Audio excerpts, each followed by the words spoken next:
Hi everyone, my name is Rajiv Guruswami. I'm born to a Christian family and pretty much I was raised up as a Sunday going Christian. Life was quite challenging at the time when I was growing up, and from my teenage ages, there were many obstacles. I saw my house being burned down at the riots in Sri Lanka, and it was devastating to see that. My mother just grabbed me and my brother, and then we ran for our dear lives. And we ended up in a cargo ship that sailed to the northern part of Sri Lanka, and we ended up in a refugee camp for 2 years.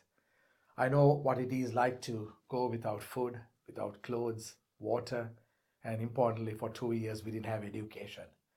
My father, who was working in the Middle East, came down to Sri Lanka and managed to grab us and started life all over again. But it was a challenge from that point onwards, as all our precious things and valuables were burned down. I finished my education and I met my wife, Maiko, and we were in love and we wanted to get married.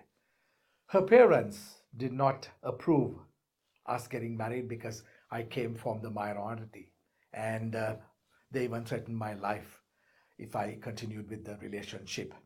However, we were in love and we got married, and everything was good. Took us 7 years to have our first bundle of joy, Ruma, who was born in the year 2000.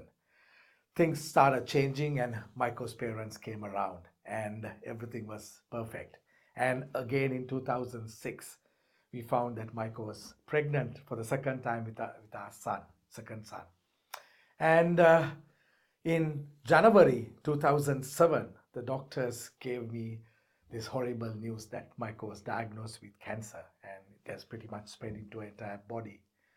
And they started very strong radiation and chemotherapy. And on the 21st of February, they gave me this news that they lost the heartbeat of the baby she was carrying. So they had to terminate the pregnancy and take the child out and basically do everything possible for Maiko. And when they took the baby out, the baby had a very faint heartbeat, and then they put him in the incubator. Now, as a father, I just didn't know how to cope up with things. But one thing that I started doing when I was very young was I started drinking, because I always saw my father with a bottle of alcohol all the time, drinking with his friends and entertaining. So probably at the age of about 16, I started drinking, and very soon I was what you call an abusive alcoholic. And I always took a drink or two to start things off, thinking it'll help me, and it ended up, me getting drunk all the time. Things went on, and the treatment went on for Michael. And on the 28th of April 2007, my son Ryuma used to visit us in the private hospital we were treating Michael on the sixth floor. On this day, he was running up and down and playing in the corridor, and suddenly I got a call from the emergency unit for me to rush down. I went down in anticipation to see my mother-in-law, who was sick at that time in the same hospital. And I was shocked to see my son in a pool of blood. And the doctors told me that he has had a fall from the sixth floor of the hospital through the emergency exit. They did everything possible, but within 24 hours, he passed away. My entire life was shattered because my only hope was Ruma. But I had to gather myself around and go and give this news to Michael. Exactly a few hours later, Michael's mother also passed away. So it was a tough day for us, and we just had to be strong and had both the funerals together. My drinking continued even at hospital. I used to, have my bottle, drink my way to sleep because I just couldn't handle the situations that was thrown at me. Here, Mike was struggling for her life. My younger boy, Musashi, was like a vegetable. There was no hope given by doctors, and he was full of tubes in an incubator. And my son, precious son, that all my hope was in, passed away. Things went on, and on the 30th of June, exactly 2 months after Ruma passed away, Maiko also died. And that was the day I realized every precious thing in my life was gone, was taken away. And I realized it was never going to come back. And I was just left with Musashi, who was so fragile. Doctors didn't give any hope, and basically, he was in a very bad shape. Anyways, I knew I had no choice, but somehow had to survive. And the only way I did it was I continued my drinking. I drank with my friends, and whenever I was at home, I used to drink. And every time I did it, I thought, okay, that will drown my pain, that will drown my sorrows, and I will not feel anything. I'll be numbed. And very often I drank until I really got drunk, and I was out of my senses. There were days where when I came home after work, again, probably after some drinks, my mother had this terrible and a very worried look in her face because she was taking care of Musashi for me at home. And then whenever I was sober, she always said, Rajiv, I always fear that you might not come home. I always fear that something might happen to you. Why don't you think carefully about it? But one thing I always saw was my mother praying all the time. She was praying, she was interceding with Jesus Christ, because she knew if there was one thing that could help and change my life, that was Jesus Christ. She spoke about it a couple of times to me, but I did not take her much seriously because I'm the one who was dealing with my pain, and it was impossible to bury your son, to bury your wife, and to see my younger boy who's full of tubes and complications. And he was blind when he was born. His lungs had not developed because he was born in 26 weeks. So, with all that, as a man, it's impossible. And that was my assumption in life. Things went on, and I was introduced to evangelical church through one of my pastor friends. And again, I had tried everything possible to drown my sorrows and my brokenness. And I thought, okay, because I knew Jesus Christ, I knew that he was there, but I never had a personal interaction or relationship with him. So he took me to church, and that was the day I thought I'll give a chance to Jesus. And I was just amazed the way he came through for me.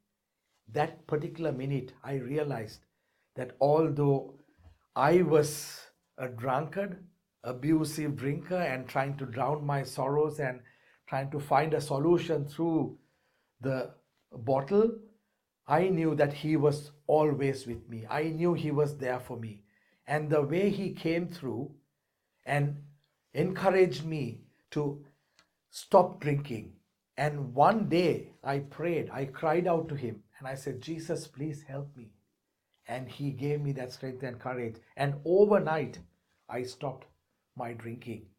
I thought it was going to be impossible, but I realized everything impossible with man is possible with God.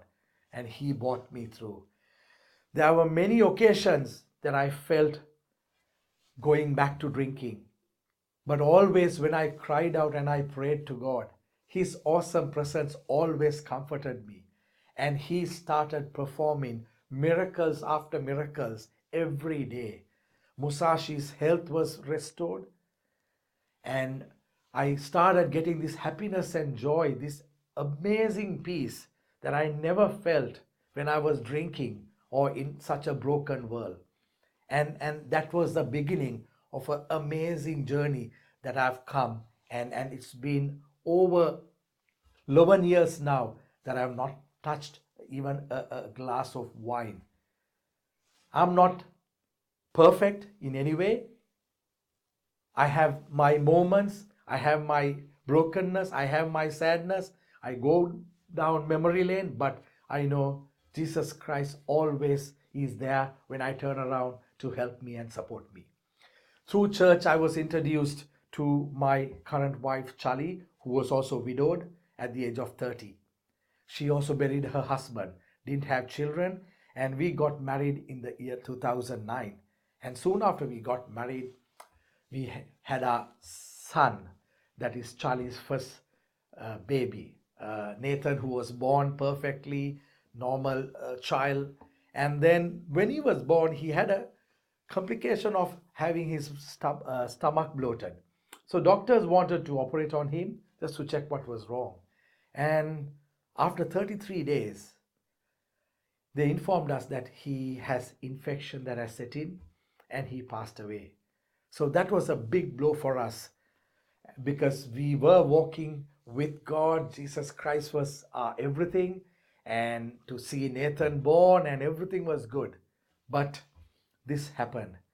That never ever drove us away from completely trusting Him. And He helped us to overcome that pain, to overcome that brokenness.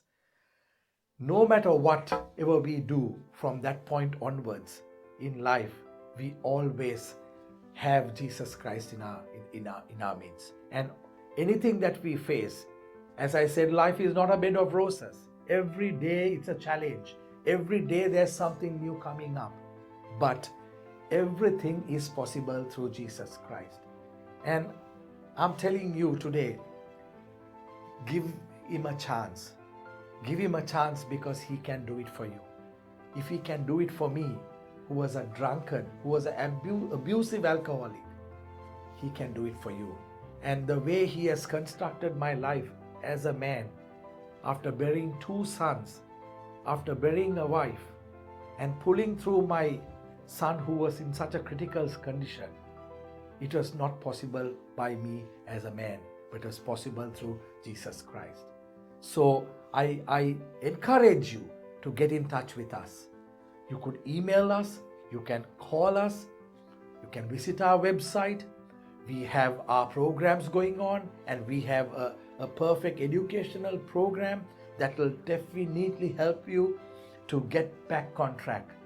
Because I'm telling again, what is impossible with man is possible with Jesus Christ. God bless you all.